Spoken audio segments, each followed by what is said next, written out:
Nous sommes le pont entre les États-Unis, le Canada et la RDC.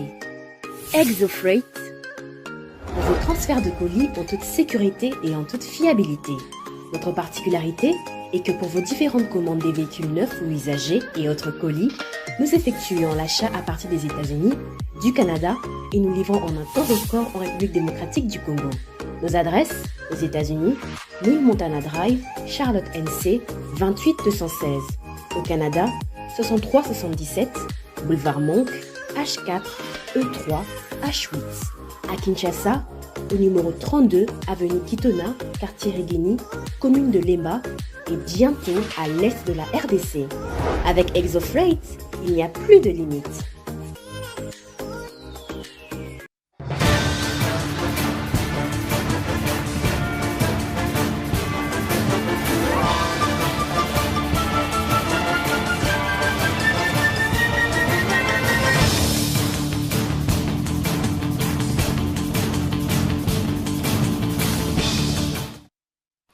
À toutes et à tous, mesdames et messieurs, bonjour, bienvenue dans la grande tribune de ce jour. Aujourd'hui, nous sommes donc le 15 février 2023. Nous émettons depuis Kinshasa, République démocratique du Congo. Comme vous le savez, l'actualité reste dominée notamment par cette feuille de route signée par les chefs d'état-major de l'EAC, cette feuille de route qui crée donc deux remous. On a appris également dans l'actualité la reprise des hostilités par les groupes armés qui a donc occasionné plus de 520 000 personnes à fuir leur foyer du point de vue global. Il y a aussi l'opération Coup de poing à Kinshasa qui a commencé récemment. Ça crée aussi des remous dans la ville de Kinshasa. Certains pensent que c'est bon, d'autres pensent que c'est pas bon. Vous à la maison, qu'en pensez-vous? Est-ce que c'est une bonne chose? Ce n'est pas une bonne chose? Nous le saurons ici avec les invités, ce n'est pas une bonne chose. Alors, je reçois deux invités sur ce plateau. Monsieur Papi Djonso, vous êtes cadre du parti de Madame Adèle Kayinda. Monsieur Papi Djonso, bienvenue chez nous. Vous êtes donc à l'ALDEC. Merci beaucoup, monsieur le journaliste. L'honneur me choisit ce matin d'être sur un si beau et magnifique plateau. J'ai saisi cette occasion pour saluer très respectueusement notre autorité morale, Excellence la princesse Adèle Kayinda Maïna, et tout son bureau politique. Là, je vois le président ad intérim, Smith Kapenda, je vois le secrétaire général, le prof émérite Ntwaremba, je vois les deux secrétaires adjoints, respectueusement Joseph Kassala et Maman Modestine, toute ma famille politique, parce que vous êtes sans savoir que j'appartiens à une formation politique à obédience chrétienne. Non seulement je suis cadre, mais je suis aussi un coordonnateur national d'une structure qui soutient les actions du chef de l'État ainsi que celles du gouvernement, ESSED, en sigle, qui signifie Ensemble des Congolais pour un état de droit. Et j'ai choisi aussi cette occasion sur votre plateau de saluer tous les Essédois et toutes les Essédoises répandus sur toute l'étendue du territoire national congolais.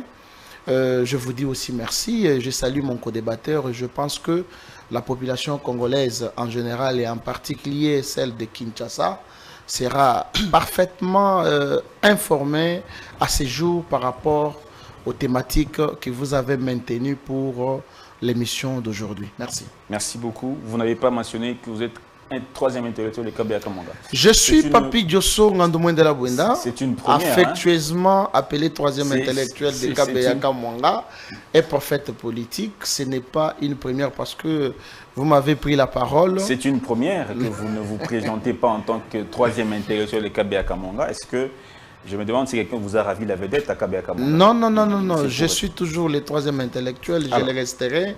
Il n'y a personne qui va me ravir cette qualité.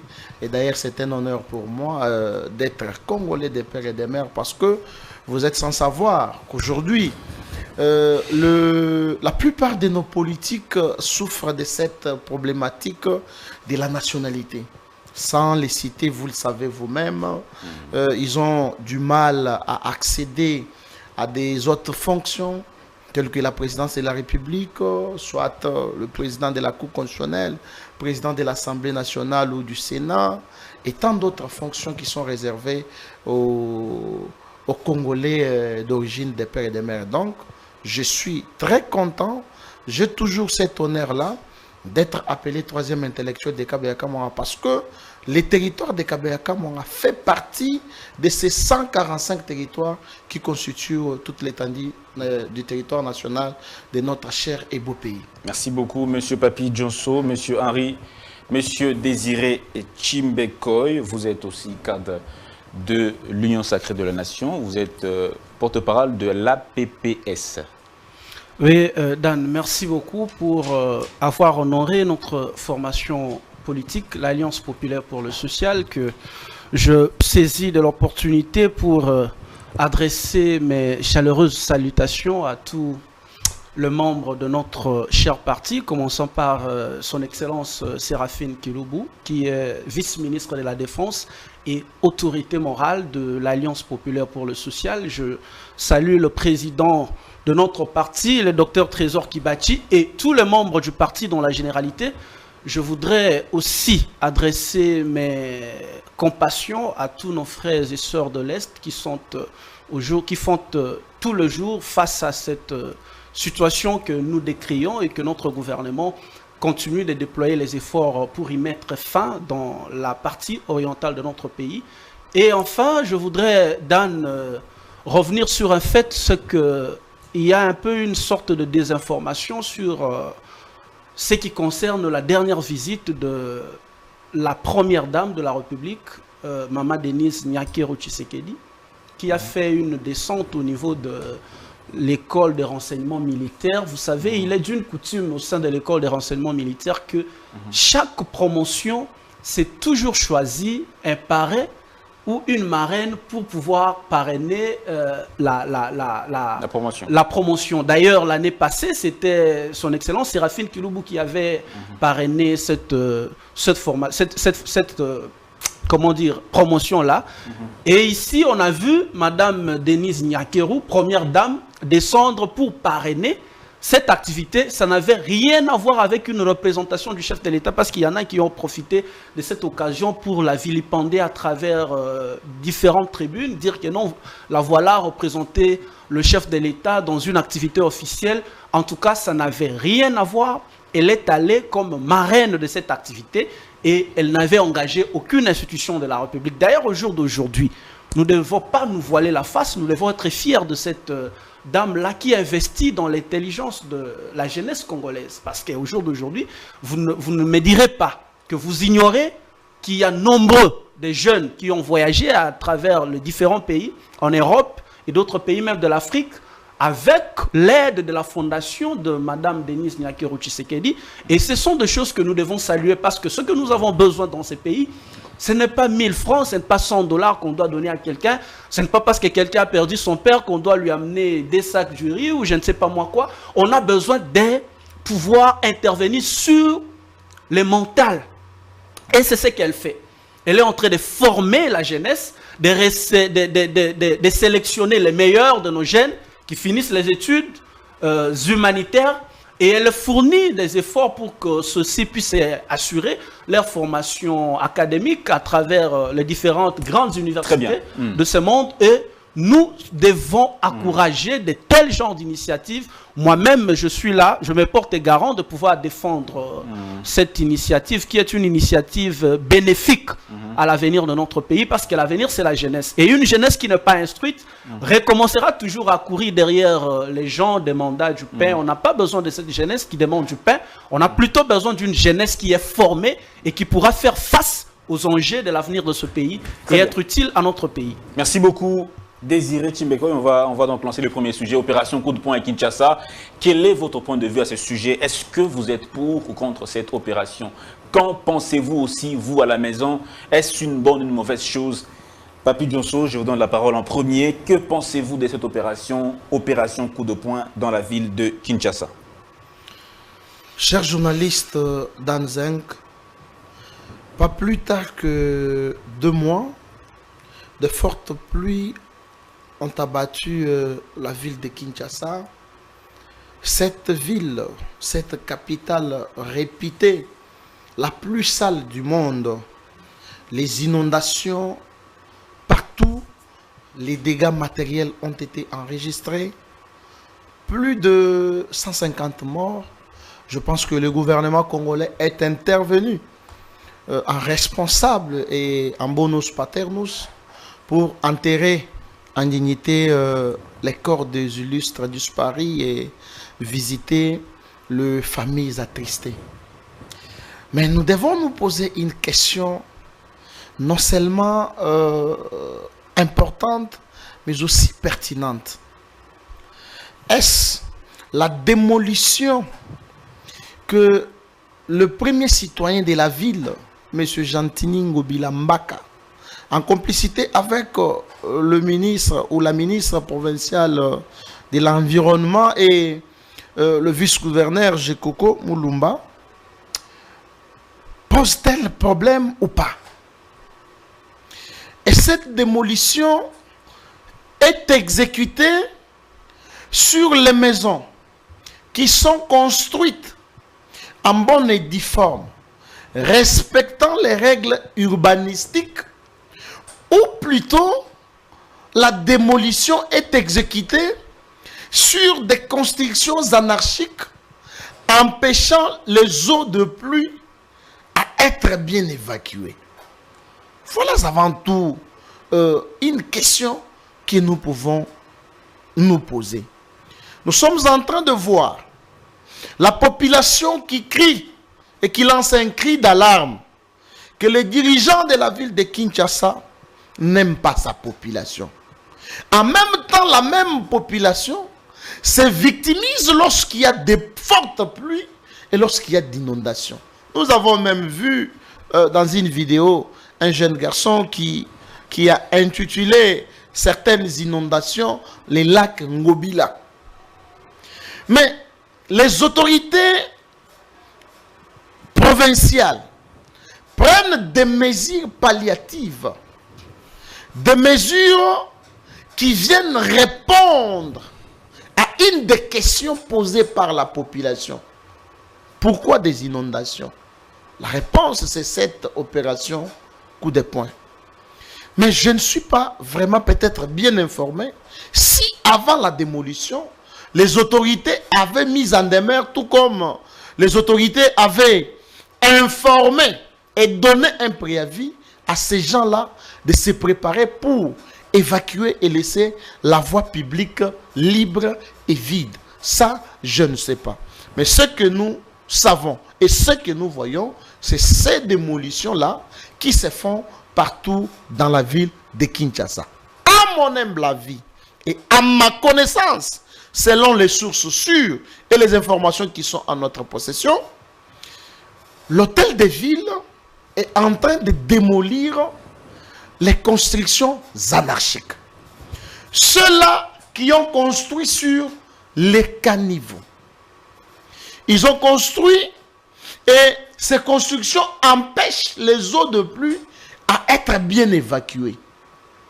C'est comme ça que l'hôtel de ville a pris des dispositions pour enlever toutes ces saletés, pour enlever toutes ces personnes qui ont construit anarchiquement. Imaginez-vous. Est-ce que ces constructions, est-ce que cette, comment dire, cette destruction a-t-elle été préparée? C'est-à-dire, d'une part, on détruit les petits commerces des gens, d'autre part, on leur oriente pour dire, ben voilà, parce que gouverner, c'est aussi prévoir. On détruit et on oriente, on dit, ok, vous qui construisez ici, voici l'endroit où vous pouvez aller installer vos matos. Ou on détruit simplement et on laisse des gens malheureux. Parce qu'en sachant aussi que ces gens qui sont victimes de ces opérations, certains sont même responsables, qui nourrissent leur famille, qui nourrissent leurs enfants grâce à ces bistros. Est-ce que cela a été préparé dans votre entendement? Je pense que cela a été préparé, mais ça a été bâclé. Le président de la République avait convoqué monsieur le gouverneur de la ville pour lui parler de ces inondations qui se font voir sur la ville de Kinshasa et lui avait demandé de prendre des mesures pour les éviter. Je pense que l'erreur ou la faute Je peux parler même de l'imprudence. Et à partager. À partager entre qui? À partager entre les autorités de la ville et la population. Je prends d'abord du côté des autorités. Comme vous venez de le dire, pas plus tard que quelques secondes, les autorités, c'est que je me pose comme question. Est-ce qu'ils ont pris le temps d'étudier d'abord les voies qui sont occupées, les voies sur lesquelles la population a construit anarchiquement, et prendre des mesures palliatives, c'est-à-dire, ces tronçons, comme ils ont mal construit, comme il y a les gens qui vendent sur la route, construisons un marché annexe pour les envoyer.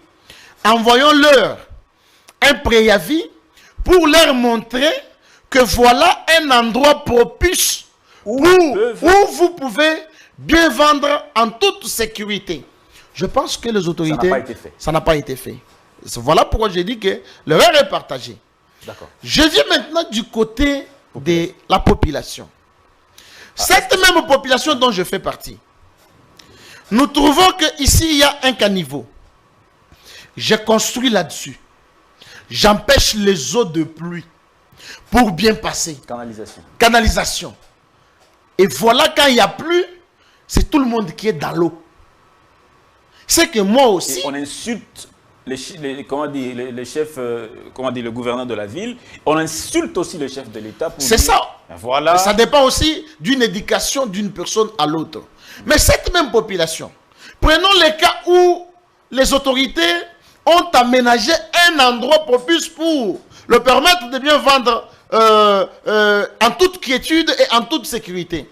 Vous verrez la population qui est toujours dans la rue. Je vous donne un exemple. Allez sur le marché le grand marché des libertés.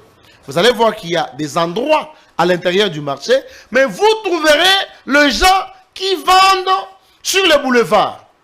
Prenons Cabinda contre Plateau. Il y avait une école où qu'on a détruite pour construire un marché. Sur Cabinda, dans la commune de Kinshasa. Mais vous allez trouver les gens qui vous vendent dans les grands acteurs et le marché est vide. Les étalages sont vides, non occupés. Allez sur Kalembelembe, à Lingwala. Vous allez trouver un marché annexe, construit, mais où les gens ne veulent pas y entrer. Les gens veulent toujours s'exposer. Voilà pourquoi j'ai dit, la responsabilité est partagée entre la population et aussi les autorités de la ville de Kinshasa. Désiré Chimbeko, votre point de vue? Je pense, Dan, que d'où à l'ex, c'est de l'ex. La loi, elle est toujours dure, mais c'est toujours la loi, il faut l'appliquer. Parce que ce qu'il faut d'abord dire par rapport à cette situation, c'est que ceux qui vendent sur la chaussée, ceux qui ont donné des autorisations à ces gens-là de pouvoir construire, c'est souvent, nous avons dans notre système des conservateurs de titres immobiliers qui, depuis un certain laps du temps, agissaient au nom de l'État, mais n'étaient pas responsables des décisions qu'ils prenaient. D'ailleurs, je salue par ici la décision, la nouvelle réforme qui est mise en place par l'actuel gouvernement à travers le ministre des Affaires foncières, qui fait des conservateurs de titres immobiliers responsables des actes qu'ils prennent au nom de l'État. Qu'est-ce qui se faisait? Le même conservateur peut te vendre, toi, une parcelle. Il vient, il va à mon frère en face. Il peut vendre à 3 personnes la même parcelle. Et quand il faut que cette situation se présente devant la justice, lui n'est pas responsable parce qu'il avait agi au nom de l'État congolais. En ce moment-là, vous vous entrez tué, vous vous entrez dedans. Et lui, il n'est pas. Et c'est ce qui a favorisé cet acte de banditisme et de barbarie dont les chefs des conservateurs des titres immobiliers et ceux qui délivrent les autorisations de bâtir, qui agissent, qui savent très bien consciemment qu'ils agissent pour le compte de l'État congolais, mais qu'ils ne sont pas individuellement responsables. Et maintenant qu'il y a une réforme qui fait d'eux responsables des actes qu'ils prennent, je pense qu'ils vont s'améliorer dans leur façon de traiter parce qu'ils vont se dire, lorsque la situation va barder, on ne va pas revenir sur l'État congolais, on va revenir sur moi. Et s'il faut qu'il y ait des dommages, des réparations à faire, c'est moi qui aurai la responsabilité de pouvoir faire cela. Ça, c'est une première parenthèse que je voulais souligner. Okay. La deuxième, c'est que ce n'est pas dans la globalité que la population n'est pas d'accord avec ce qui est fait. Moi, j'ai eu à visiter quelques-uns de coins de la ville de Kinshasa où je trouve que les gens saluent cette mesure. Il n'y a pas que les autorités qui sont dérangées par des constructions anarchiques. Même les populations riveraines. Les gens ne sont pas toujours contents, surtout les constructions anarchiques dans la ville de Kinshasa sont occasionnées, la plupart des cas, par de maisons commerciales et des bars. Quand vous dites que la loi est dure, mais c'est la loi. Ceux qui accordent l'autorisation de construire, l'autorisation de bâtir dans un environnement où il n'est pas propice de bâtir, est-ce la population elle-même ou les... Mais c'est ce que je dis. Ceux qui accordent cette autorisation-là, en violation de la loi, étaient à un certain moment irresponsables vis-à-vis de leurs actes. Maintenant, là, ils sont responsables des actes qu'ils posent. On peut se dire à ce niveau de réflexion que ceux-là qui ont accordé à ce genre l'autorisation de pouvoir bâtir sur la chaussée l'ont fait en violant la loi. Mais chaque fois que nous initions des procédures pour pouvoir acquérir des terres, pour pouvoir acheter des parcelles, nous avons toujours fait recours à des experts. Mais ici, dans la ville de Kinshasa, la plupart des gens ignorent. Moi, je sais que quand il faut acheter une parcelle, il faut se faire accompagner des conseils, d'un avocat, d'un agent au ministère des Affaires foncières, ceux qui connaissent la procédure et qui sont bien informés par rapport à la question. Malheureusement, nous, on fait des histoires entre les commissionnaires, on vient, on vous accorde un terrain, et on vous accorde ce terrain-là en violation de la loi. C'est-à-dire, vous avez acquis un terrain, mais qui ne répond pas aux normes qu'il faut. En ce moment-là, on va se dire quoi? On va se dire que la loi, nul n'est censé ignorer la loi. Alors là, il faut pas... Il y a une loi qui existe. L'agent public de l'État qui a pris la décision à votre faveur pour pouvoir vous accorder un espace, l'a fait en violation de la loi. Et lui, et vous, vous êtes en violation de la loi. Et donc la décision qui a été prise est une décision nulle et les plus grands perdants, c'est vous. Mais dans les cas où ces agents publics de l'État étaient protégés par cette même loi qui faisait qu'eux, ils n'étaient pas responsables, c'est vous l'acheteur qui restait, qui demeurait perdant. Alors, ce qu'on peut demander à la population, c'est d'être prudente chaque fois que le veut pouvoir procéder à l'achat d'un terrain ou à l'acquisition de l'autorisation de bâtir. Là est la question déjà, à qui est-ce que cette population va-t-elle se vouer? Déjà, quand nous connaissons les magouilles qu'il y a dans ces procédures d'acquisition des terres, l'acquisition des titres immobiliers, la population est un peu laissée pour compte dans cette situation et les victimes, d'où l'État ne protège pas suffisamment. Non, il n'y a pas assez de vulgarisation. Non, je viens de vous dire que l'actuel gouvernement venait de faire une réforme très importante que j'ai d'ailleurs saluée. La réforme, oui, mais il faut vulgariser. Mais c'est ce que je vous ai dit. Nul n'est censé ignorer la loi. C'est-à-dire à partir du moment où la loi est mise en public, est promulguée par le chef de l'État, on considère que tout le monde est au courant de cette loi. Et comme tout le monde n'est pas censé lire la loi pour en apprendre quelque chose, on vous demande alors de recourir auprès des experts qui sont des juristes et des avocats qui peuvent vous guider par rapport à cette matière. Mais revenons-en à cette situation de l'opération coup de poing. Moi, j'ai lu un communiqué à travers lequel l'hôtel de ville de Kinshasa avait averti ceux qui étaient en train d'exercer leurs activités sur de voies routières de pouvoir prendre des dispositions parce que l'hôtel de ville va passer pour pouvoir recadrer la situation. Mais comme nous le savons dans ce pays, les gens considéraient que c'était une blague et ils vont venir, ils vont négocier, donner un peu d'argent et que ça va se passer comme ça. Ils se sont entêtés. Mais malheureusement, ceci est arrivé. Mais ceci est arrivé pour corriger la situation. Il faut donner une précision de taille. Les gens ne vendent pas sur la route parce qu'il n'y a pas d'endroit où ils devaient vendre. Mon ami l'a dit, il y a de marchés. Nos compatriotes qui font des bars et des terrasses préfèrent installer leurs activités au niveau, sur la voie publique. La chaussée. Plutôt que d'acquérir une parcelle à côté. Moi, essayez de visiter d'autres villes de la République démocratique du Congo. Allez par exemple à Lubumbashi, même dans la ville de Goma. Vous allez trouver que des terrasses et des bars, c'est à l'intérieur de parcelles. Ces espaces-là ont été laissés pour que lorsque mon ami vient avec son véhicule, il puisse trouver un espace pour parquer. Allez par exemple dans la commune de Matongé. Trouvez qu'au niveau des couloirs, à 17h, à partir de 16h, toutes les avenues sont envahies par des véhicules et qu'il n'y a qu'un espace pour un seul véhicule. Mais c'est un facteur qui crée de l'embouteillage. Alors l'État, l'autorité publique, lorsqu'il veut corriger une situation, il veut réparer une situation générale, il ne va pas négocier avec les individualités. Tout à fait, là vous avez tout à fait raison, mais il y a aussi cet aspect des choses où vous avez pratiquement la ville qui est engorgée, normalement qu'il faut désengorger, vous avez un seul endroit qui est bondé de monde, une petite partie, la création notamment des marchés publics vraiment vivables et aérables. Une grande partie de la ville de Kinshasa est inoccupée. La petite partie de la ville, de la superficie de la ville de Kinshasa, c'est elle qui est lotie. Normalement, il devait y avoir des politiques publiques pour le désengorgement de la ville, la création des vastes espaces commerciaux pour notamment le public, ce que nous ne voyons pas. L'autorité publique vient en aval casser, détruire, mais on ne voit pas une politique publique de prise en charge de ces populations, de ces vendeurs, d'accompagnement. Il n'y en a pas. Non, couper, c'est bien. Non, mais non, déjà là, qui viendra après? À ce niveau-là, il y a un problème. Il faut dire qu'il y a des marchés publics dans la ville de Kinshasa. Lesquels? Nous avons les grands marchés Zando. Qui est déjà le marché dans sa tête. Nous avons un marché urbain Gambela. Nous avons un autre marché de la Liberté. Je pense que dans pratiquement toutes les communes de la ville de Kinshasa, il y a de petits marchés. Ça, c'est la question qu'il faut savoir. Deuxièmement, le fait que les gens puissent débarquer sur la chaussée pour commencer à exercer leurs activités est un fait de leur volonté propre de ne pas se retrouver dans les endroits appropriés. C'est-à-dire que notre population doit être éduquée. Elle doit comprendre que non, sur la voie publique, on ne peut pas y exercer des activités privées, surtout lorsque ces activités peuvent causer du tort aux autres. Aujourd'hui, nous parlons de cette question, mais il y a une autre question que nous ignorons, les nuisances sonores. J'ai entendu le vice-gouverneur de la ville de Kinshasa lancer un message qu'il va procéder à cette activité.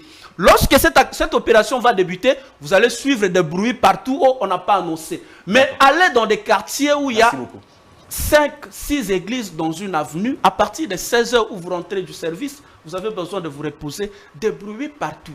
On n'est pas contre Dieu, on n'est pas contre la prière, mais nous devons instruire notre population parce que ici, ce n'est pas une fin politique, c'est une question d'intérêt commun que nous devons tous accompagner.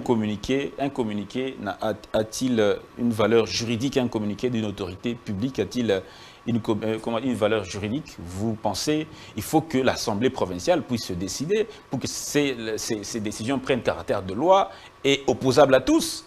Il faut qu'il y ait cette mesure-là. Monsieur Papi Djonso, est-ce que ces mesures sont accompagnées du point de vue de la loi? C'est-à-dire, les députés provinciaux se réunissent, comme il s'agit de la ville de Kinshasa, ils se réunissent, ils votent une loi, et cette loi-là est appliquée. Parce que M. Désiré Chimbekoy a parlé d'un communiqué qu'il a lu, oui, mais un communiqué n'a pas de valeur juridique. Mais une loi prévoit tout, même les mesures d'accompagnement, les mesures de protection. Une loi est complète et générale. Mais un communiqué, est-ce que le communiqué... Bon. Est-ce que ces mesures ont un caractère juridique? Exactement, ces mesures-là ont un caractère juridique parce que vous êtes sans savoir qu'il y a déjà en 2013 une loi votée à l'Assemblée provinciale, la loi de 2013 sur l'environnement. Et les mesures qui sont exécutées aujourd'hui ont été déjà prévues dans la dite loi. Peut-être après l'émission, je vais vous les montrer. Comme les autorités de la ville. Loi existe déjà. La loi existe déjà. Elle n'était pas appliquée. Elle n'était pas appliquée parce que le gouvernement de l'époque s'en foutait de tout. Il ne faisait rien, ainsi de suite. C'est comme ça que nous sommes venus dans la vision du chef de l'État. Parce que quand il y a des inondations, ceux d'en face disent que c'est Tshisekedi qui a fait pleuvoir et c'est lui qui fait que les maisons puissent être inondées. Et c'est comme ça que, comme il y a la loi, on doit mettre en application la loi. Mon ami ici vous a dit que la loi est dure, mais c'est la loi. Dur lex, sed lex. La loi doit être appliquée. Comme il y a une loi, bien sûr, bien évidemment, un communiqué doit accompagner cette loi. Et ça a un caractère de loi. Et un préavis. On vous dit, voilà, parce que vous n'avez pas respecté le loi du pays, vous n'avez pas respecté les normes urbanistiques, nous venons nous passerons à telle date, à telle heure, pour la démolition. Ils n'ont pas violé la loi. Moi, je suis avocat au barreau de Kinshasa Matete. Singobila et je ne porte pas leur parole ici. Singobila et Jekoko, ainsi que la commissaire faisant office du ministre provincial de l'Environnement, avaient violé la loi. Je serai sur votre plateau pour les dénoncer. Voilà. D'accord. Vous serez... et puis déjà, Dan, il faut dire qu'on n'a pas besoin d'ailleurs, même si mon ami vous a évoqué les cas qu'il existe une loi de 2013, mais on n'a pas besoin d'une loi beaucoup plus spécifique pour vous interdire de construire, par exemple, dans un espace qui appartient à l'État. Détruire et casser, construire, détruire et casser, renvoyer la population. Non, déjà, construire déjà où? Parce que vous ne pouvez pas vous réveiller le matin, vous construisez à côté du boulevard. Et attendre qu'il y ait une loi spécifique pour vous demander de quitter l'espace du boulevard que vous avez occupé illégalement. Déjà, le fait d'avoir occupé un espace qui appartient à l'État, c'est une violation de la loi. Parce que la loi ne prévoit pas qu'un individu puisse occuper un espace qui lui appartient et qui appartient à l'État. La loi... Donc là, on n'a pas besoin de... La loi existe déjà. La loi existe. Et d'ailleurs, la Constitution est claire là-dessus. Les espaces publics de l'État ne doivent pas faire objet des activités privées. Et les communiqués qui a été fait par l'hôtel de ville de Kinshasa, ça a eu une valeur administrative parce que ces communiqués venaient tout simplement pour informer ceux qui se trouvaient dans ces cas de pouvoir prendre des dispositions afin de pouvoir revenir sur le rail. Faute d'avoir exécuté cet ordre qui accompagnait une loi qui existait déjà, la conséquence, c'est la démolition. Et je pense que si nos compatriotes qui avaient été déjà saisis par rapport à cette question avaient pris la disposition, je sais qu'il y en a d'autres qui n'avaient pas attendu que l'hôtel de ville arrive là, les autres ont pris des mesures de pouvoir se retirer d'eux-mêmes. Je parle d'une loi d'accompagnement. Mais la loi est là, la loi que j'évoquais, la loi de 2013. Tout à fait. Si cette loi-là est là, bien sûr. Il faut qu'il y ait une autre loi d'accompagnement. Non, il faut que cette loi-là soit amplement appliquée parce que il faut que nous nous mettions à la place de ceux qui sont en train de subir cela. Par exemple, on l'applique. Les commerçants qui ne vivent que de ça. Quand vous les chassez, quand vous les renvoyez, vous les mettez à la porte. Oui, c'est bien, l'espace public est aéré, mais derrière lui, peut-être qu'il y a beaucoup de gens qui dépensent cette activité. Non, mais d'où les mesures d'accompagnement qui pourront en sorte que la personne puisse aussi se remettre en ordre et ne pas totalement perdre son commerce parce qu'il y a des vies qui dépendent de lui. Je vous comprends très bien. Désiré a dit, nul n'est censé ignorer la loi. Lorsqu'une loi est publiée dans les journaux officiels, n'est-ce pas? Le législateur a prévu un délai de 30 jours. Et cette loi, tout le monde doit faire office de cette... Même si vous êtes à Katakonkom, même si vous êtes à Kabeyaka Mwanga. En droit des obligations, on nous dit qui achète mal, achète deux fois. C'est-à-dire, vous êtes conscient que là où je construis, c'est dans la rue, c'est sur une canalisation. Et lorsqu'on viendra démolir plutôt, donc l'État, je ne vais pas attendre que l'État vienne me restituer les frais que j'ai dépensés pour la construction. Il n'est pas question de restitution, il est question de tenir compte de la question sociale. Mais Dan, par rapport à cette question, on va se dire ceci. Comme on doit tenir compte de la question sociale et de l'emploi, on va demander aussi à Congo Buzz de descendre et d'installer ce matériel au niveau du boulevard parce qu'il engage des gens, parce qu'il paye des gens. Comme ça, tout le monde... Par exemple, mais c'est ça. Attendez, on ne refuse pas les questions sociales. Il s'agit d'une activité commerciale. Une activité commerciale. Ça n'a rien à voir. Non, mais attendez. Tout à fait. Qu'elle soit une activité... Oui, mais c'est là où je viens. Que le soit une activité commerciale, que le soit une activité publique, elle doit obéir aux normes de l'État parce que le fait que j'emploie les gens dans mon entreprise, le fait que j'exerce des activités privées ne m'autorise pas à violer l'espace de l'État. Dans d'autres pays, en France, aux États-Unis et dans les vieilles démocraties, les taxes sont d'une rigueur. Je ne refuse pas. Mais tout ça, quand nous tenons compte de la société congolaise. On tient compte de la société congolaise. Les lois sont faites pour le peuple. Les lois ne sont pas faites pour... Évidemment pour le peuple, parce que nous devons éviter que chaque fois qu'il y a pluie, les gens meurent. Mais bien sûr. Les gens meurent, et c'est pour cette raison que l'État prend des dispositions pour prévenir la situation catastrophique qui pourrait arriver demain. Alors, entre le vie des gens et les activités commerciales de particuliers, vous devez faire le choix. Alors, là, vous êtes contre cette mesure d'accompagnement. Il faut aller dans la brutalité. Ce n'est pas la brutalité. Entre celui qui construit sur la chaussée et celui qui vient rétablir la vérité. Le brutal, c'est celui qui a violé le premier. Et donc, on doit éduquer notre population à comprendre, respecter les choses, la chose publique. D'accord. À tous les niveaux, pas seulement ceux qui gèrent. Même nous, au niveau de la base, je dois savoir que je ne dois pas décaler ma parcelle de 1 mètre, parce que c'est la chose publique de l'État. D'accord. Papi Djosso, pour conclure cette question, un mot à ceux qui se plaignent, ceux qui disent que l'État est injuste, l'État a cassé, l'État n'a pas prévenu, l'État ne fait pas bien les choses. À ceux qui sont contre cette opération lancée par l'hôtel de ville de Kinshasa, qu'est-ce qu'on peut leur dire? À ceux qui disent que l'État est injuste, l'État n'a pas prévenu, l'État n'est pas intervenu en faveur de la population, je leur dis d'abord, ils sont minoritaires. Je donne un exemple. Lorsque vous indexez le doigt à quelqu'un, il faut bien savoir qu'il y a un autre doigt qui vous retourne. Je donne un petit exemple de petites infractions. Nous avons ce qu'on appelle le recel et le sel frauduleux. Le recel, c'est le fait qu'une personne vole quelque chose.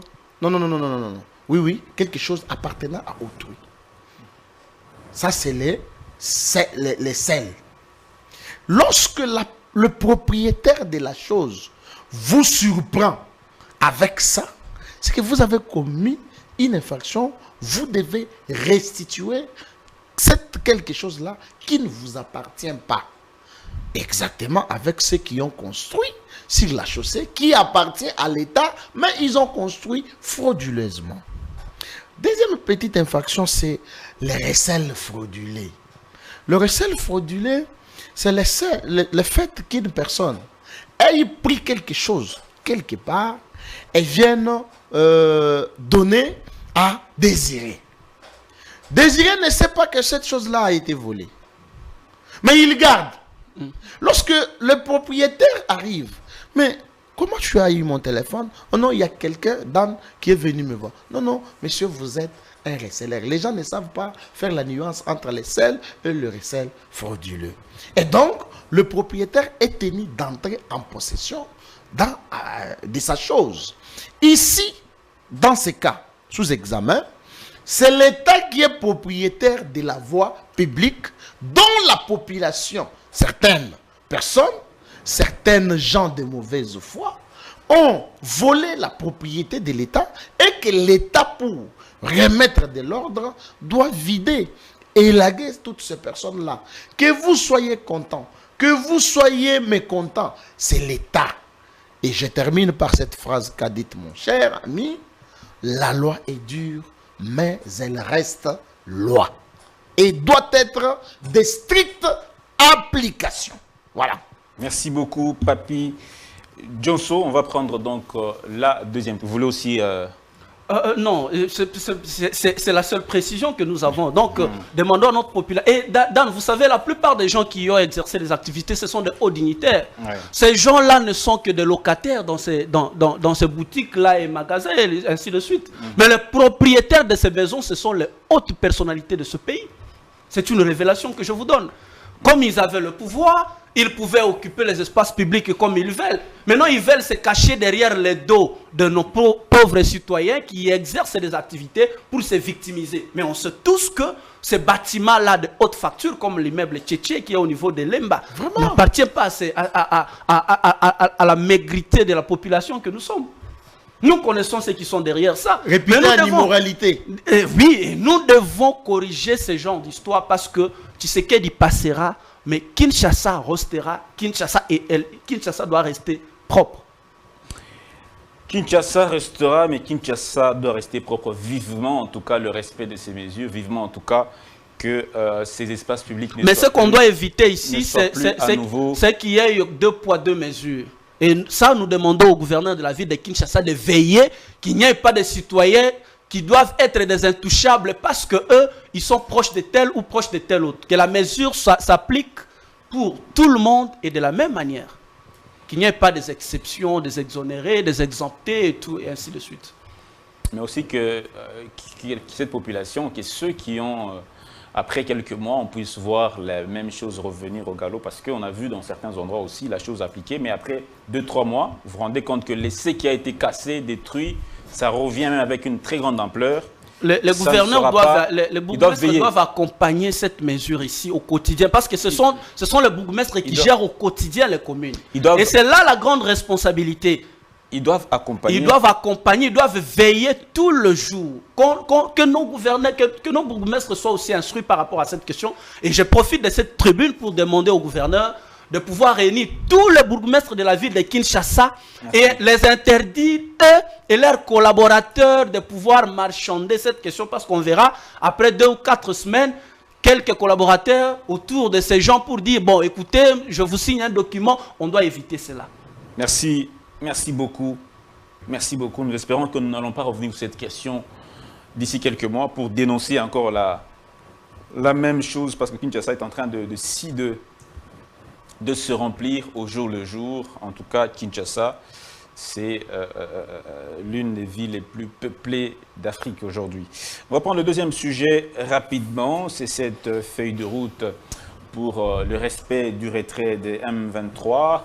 Déjà, fin mars, ces M23 doivent normalement vider toutes les localités qu'ils occupent. Déjà, il y a l'armée de l'EAC répartie, se sont répartis quelques territoires, ça a créé aussi de la polémique. Certains ont même pensé que ce serait un peu en quelque sorte laisser ces territoires-là entre les forces de l'EAC, ce qui n'est pas en tout cas ce que pense le gouvernement congolais. Le gouvernement congolais tient justement au respect de cette feuille de route et de la reprise de ces territoires, parce que 2023 s'annonce une année électorale et donc ces populations doivent très bientôt déjà être enrôlées. Et puis en décembre, ces populations doivent aussi voter.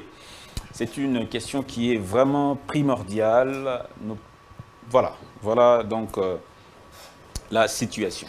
Papi Dionso, je commence avec vous. Je finis avec vous, je prends Papi Dionso. Papi Dionso, que pensez-vous de cette situation de retrait du M23? Ce n'est pas la première fois que cela demande. Je l'ai dit plusieurs fois dans mes émissions. Il y a eu la feuille de route de Nairobi, le mini-sommet de Luanda, et cette feuille de route signée par les chefs d'état-major. Quelle est votre lecture? Wow. Monsieur Dan, pendant que vous étiez en train de me poser cette question, les larmes coulaient mes yeux, mais en tant qu'homme politique responsable, je les ai arrêtés. Je vais ouvrir une Bible appelée Fan Club de commerçants, FCC en sigle, dont il y a un évangéliste phare qui est un parti politique communément appelé Parti des personnes à la recherche de détournement, PPRD. Et dans cette Bible... Parti des personnes à la recherche de détournement. Oui, PPRD. PPRD. Oui. Attention. Et... Est-ce que de vous porter plainte? On va me porter plainte, pourquoi? Est-ce que de vous... Parce que j'ai dit que... De vous attaquer à la recherche des détournements. Brazzaville nous a payé ici 33 millions de dollars. Je ne vais pas vous perdre. Un évangéliste de cet évangile nous a fait montre qu'il a été noyé et l'argent porté disparu. On va me porter moi plainte. Maintenant, j'étais en train de dire que nous devons voir les choses à la source. C'est ces évangélistes ici qui ont enfoncé notre pays dans une situation ubiesque. Et aujourd'hui, le président de la République, ma formation politique, Alliance des démocrates chrétiens du Congo, nous l'appelons le Josué du Congo. Le Josué du Congo. Oui, Félix Tshisekedi. Qui est venu et a trouvé un certain nombre d'accords qui devaient vendre les pays à 90%. Il ne restait que 10% pour l'accomplissement de cette vente. En commençant par l'accord de l'Emera, si vous lisez l'article 4 de cet accord, vous allez pleurer. La RDC doit au Rwanda, donc le rebelle du M23, 300 kilomètres de notre terre, de notre espace. Et cette histoire, vous allez la retrouver dans un article de la Constitution. Je suis en train d'arriver. Okay. Dans un article de notre Constitution, article 217. Nous avons adhéré dans cette communauté de l'Afrique de l'Ouest. De l'Est. De l'Est plutôt. Merci. Parce que nous savons une chose. Un bon chef d'État a toujours 3 options. L'option diplomatique, l'option de la négociation et l'option de la guerre. Mais jusque-là, le président de la République est à sa première option, celle de la diplomatie. Nous avons entendu les voix s'élever. Nous devons nous retirer de cette fameuse communauté. Les gens ont parlé, la population s'est exprimée. Et moi-même, je suis intervenu pour demander au président de la République pourquoi nous y avons adhéré et pourquoi nous ne pouvons pas y quitter. Moi, l'intellectuel de Kabeyakabouan, j'en ai parlé. Le président de la République, dans sa sagesse, il nous a écoutés. Mais nous devrions observer la manière de faire de cette force régionale de l'EAC qui est venue sur notre territoire pour un objectif, repousser le rebelle du M23 des territoires ou des localités qu'ils occupent. Parce que le M23, c'est l'avant-plan du Rwanda. Et la haute diplomatie du président Félix Tshisekedi a fait taire le Rwanda, a fait taire la communauté internationale, a fait que les 285 millions de livres sterling qui devraient être envoyés au Rwanda sont suspendus. Toutes les aides que l'Union européenne donnait au Rwanda sont suspendues grâce à cette diplomatie. Eh bien, nous sommes dans la communauté.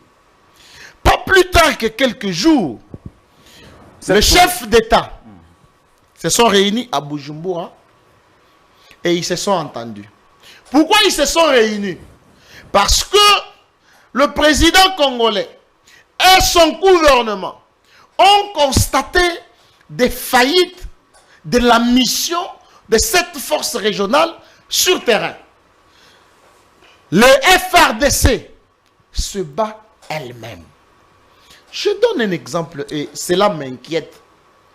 Un jour, les FRDC se sont rencontrés avec le M23 sur un terrain neutre pour des discussions parce qu'ils devaient quitter à une date. Vous ne croyez pas ces résolutions? Moi, je ne crois personnellement, en tant qu'analyste politique, je ne crois pas. Je suis en train de motiver ma raison. Je me pose la question. Une minute. Pas une minute, mon cher ami. Moi, FRDC, je sais que c'est le M23 qui m'attaque. C'est lui qui sème la terreur, qui tue nos populations. Je me retrouve en face. Je considère mon ami Désiré comme M23, mais il ne l'est pas. C'est un exemple que je donne comme ça. Je suis en face de M23. Je cause avec lui et je le laisse partir, tout en sachant que c'est lui qui sème la terreur sur mon territoire. Pourquoi ne pas les piéger et les bombarder? Pourquoi? C'est la même erreur qu'a commise la force régionale. Ils se sont également trouvés avec le M23. Ils ont discuté. Le M23 leur a promis de quitter les territoires et les localités qu'ils ont occupés à partir du 28 février. Quand on était à Luanda, ils ont promis qu'ils vont quitter à partir du 15 janvier, quelque chose comme ça. Ils n'ont pas quitté. Et aujourd'hui, là, la force régionale est répandue. On prend les Burundais et les Kenyans, on les donne Kibumba, ainsi de suite. Pourquoi on a pris les Ougandais? On leur donne Bunagana, on leur donne encore Rutshuru. Or, nous savons très bien que le M23 ont pénétré la RDC à Bunagana par l'Ouganda. Donc ça, c'est un complot qui est fait contre la République démocratique du Congo. Et nous demandons la diligence du président de la République de ne pas approuver ces communiqués finaux signés par les chefs d'état-major qui se sont rencontrés samedi le 9 février à Nairobi. Donc c'est une situation où nous devons sauver notre pays. Nous devons automatiquement quitter l'EAC. Parce que cette force régionale n'a pas réussi sa mission de repousser les rebelles du M23. Pourquoi, mon cher ami? Merci beaucoup. Parce que vous allez voir que dans ces communiqués finaux, s'il vous plaît, donnez-moi quelques minutes, vous allez me ravir, même pour quelques secondes. Vous allez voir que on est en train de former un plan pour repousser les FRDC à Goma et qu'eux récupèrent. Mais le militaire, le rebelle de M23 plutôt, ils vont s'habiller dans les tenues des Rwandais, et des Ougandais, des Kenyans, et ils vont rester là, ils ne vont pas partir. Merci beaucoup.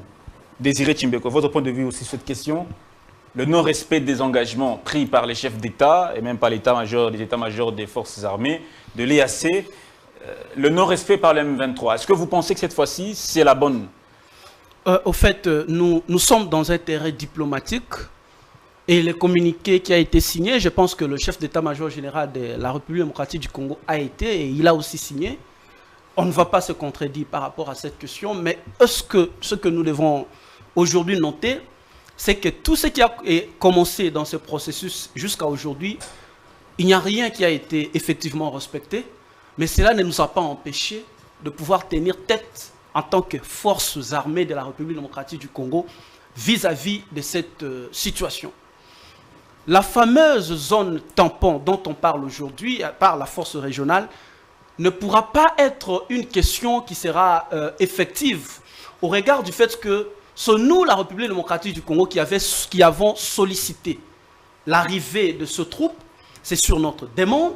Et si ces troupes doivent repartir, c'est nous qui aurons aussi décidé de le faire partir. Comment Désiré Chimbeko, vous disiez que vous n'êtes pas... Vous êtes en train d'analyser cette question de l'Est de la RDC. Vous parlez de la souveraineté de la République, une souveraineté qui ne peut être compromise. Dans une situation de la diplomatie bilatérale, où nous sommes face à cette, multilatérale fermée, où nous sommes face à l'EAC, nous sommes de partenaires. Et vis-à-vis des partenaires, nous avons des obligations mutuelles. L'EAC a des obligations vis-à-vis de la RDC, et la RDC a des obligations vis-à-vis de l'EAC. Les obligations de l'EAC, c'est notamment déclencher une mission offensive vis-à-vis du groupe de 23 mars, comme nous avons convenu. Mais vous allez vous rappeler, on va le dire ici, que l'EAC n'a pas rempli cette mission.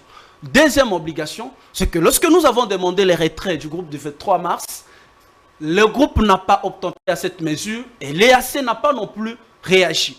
Dans cet état de fait, tout ce qui nous lie comme accord vis-à-vis de l'EAC, au regard du non-respect de principes qui les lient, lui, vis-à-vis des obligations qui les lient, lui, vis-à-vis de nous, nous sommes dans une situation où l'accord doit être totalement revu à zéro.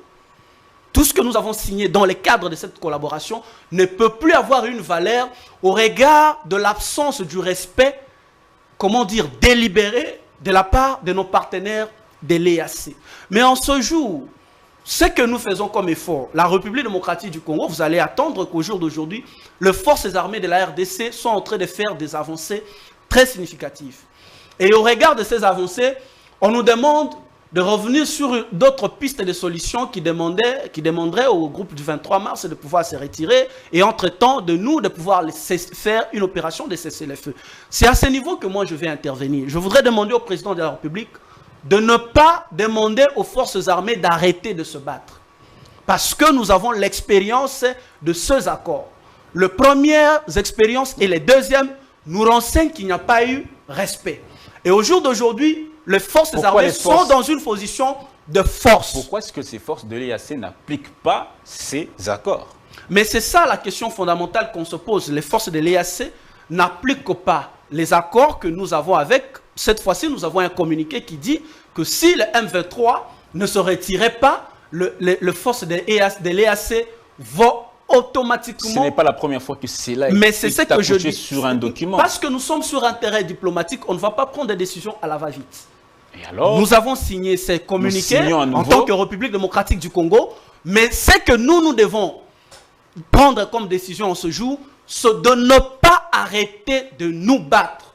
Parce que depuis que ces communiqués ont toujours été signés, les FARDC se battent. Et au jour d'aujourd'hui, les FARDC sont dans une position de force. Alors, nous voudrions demander au président de la République de renforcer les forces armées de la République démocratique du Congo qui sont sur terrain, malgré les efforts diplomatiques qui sont faits de l'autre côté, mais que les offensives sur le terrain puissent continuer. Parce que nous avons des échos que le M23 est dans une position de faiblesse vis-à-vis de nos forces loyalistes qui se battent avec efficacité sur terrain. Au jour d'aujourd'hui, ce que nous pouvons faire comme gouvernement, c'est de renforcer ces forces-là, malgré le pourparlers diplomatique qui sont en cours. Mais ce serait trop tôt dans cette situation, dans cet état de fait, de demander au président de la République de nous retirer de l'EAC, parce que nous avons en présence en RDC les forces de l'EAC qui sont encore là. Nous devons aller jusqu'au bout du processus. À la fin, nous allons faire une évaluation et leur demander de rentrer dans leur pays, dans la calmie la plus rationnelle, mais pas dans cette situation de tension où nous avons le M23 en face de nous. Finalement, qu'est-ce que nous devions faire? Finalement, qu'est-ce qu'on doit faire? Ce qu'on doit faire maintenant, on doit continuer d'équiper les forces armées parce que les forces armées n'ont pas arrêté de se battre et on doit continuer le pourparler diplomatique. Parce qu'au jour d'aujourd'hui, nous avons réussi à démontrer à la face du monde que l'EAC, l'Ouganda, le Rwanda n'ont pas pu respecter leurs accords vis-à-vis de nous parce que, rappelez-vous, le communiqué de Rwanda, c'était avec le ministre des Affaires étrangères du Rwanda qui avait signé avec nous, qui avait donc pris la part du M23 parce que nous, la République démocratique du Congo, nous disons le M23 sur le Rwanda. Ils n'ont pas respecté. Nous avons signé au niveau de Nairobi. Ils n'ont pas respecté. Cette fois-ci, que ça reste comme la dernière fois où la République démocratique du Congo observe.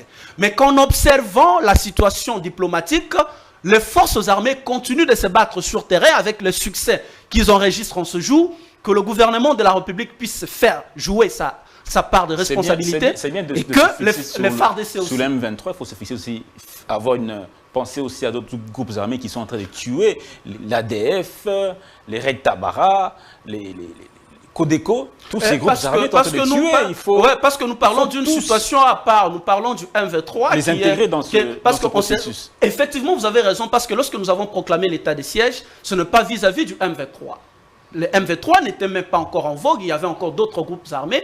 Mais moi-même, j'ai été dernièrement à Béni, je finis par là, j'ai été en Ituri, où j'ai vu que les FARDC enregistrent de succès en succès, parce que le nombre de morts, le nombre de dégâts qu'on enregistrait de la part des ADF Nalou, des Nyatura et d'autres groupes armés dans le passé ne le sont pas que nous l'enregistrons aujourd'hui. Donc il y a des avancées très significatives, mais nous devons continuer d'appuyer nos forces armées qui sont très efficaces par rapport à la question. Peut-être le régime de notification dont on avait sur le dos nous avait posé un problème en termes d'équipement, mais aujourd'hui que le chef de l'État a agi sagement et diplomatiquement par rapport à cette question, on va pouvoir résoudre cette question dans les jours qui viennent. Nous croyons en tant que patriotes et nous voudrions demander aussi à la classe politique de pouvoir y croire. Si aujourd'hui les M23 sont mis hors d'état de nuire, ça va, on dira, résoudre une très très grande partie de cette insécurité. Effectivement, parce que d'autres groupes sont en train d'être neutralisés. Merci beaucoup Désiré Chimbekoy, merci beaucoup Papi Djosso, merci beaucoup aussi à vous, chers téléspectateurs, de nous avoir suivis. On va donc se quitter là. On va se retrouver donc demain jeudi. Papi Djosso, un petit mot. Je voudrais donc saluer quand même quelques personnalités de ma formation politique. Ce sont ces gens-là qui sont en train de nous suivre. Mais plutôt, j'ai aimé non seulement la pertinence de mon co-débatteur, mais aussi la mienne, parce que l'émission était au Panthéon. Voilà pourquoi je salue le secrétaire national en charge d'organisation, M. Dani. Je salue la secrétaire permanente, Mme Aminata, et le secrétaire national en charge de la communication, merci beaucoup. M. Dieudonné. Merci aussi pour cette invitation. Merci beaucoup au patron de Congo Buzz Télévision qui fait notre fierté au jour d'aujourd'hui. Exactement. Merci beaucoup. Merci, mesdames et messieurs. On se retrouve demain avec le même plaisir. Portez-vous bien. À demain.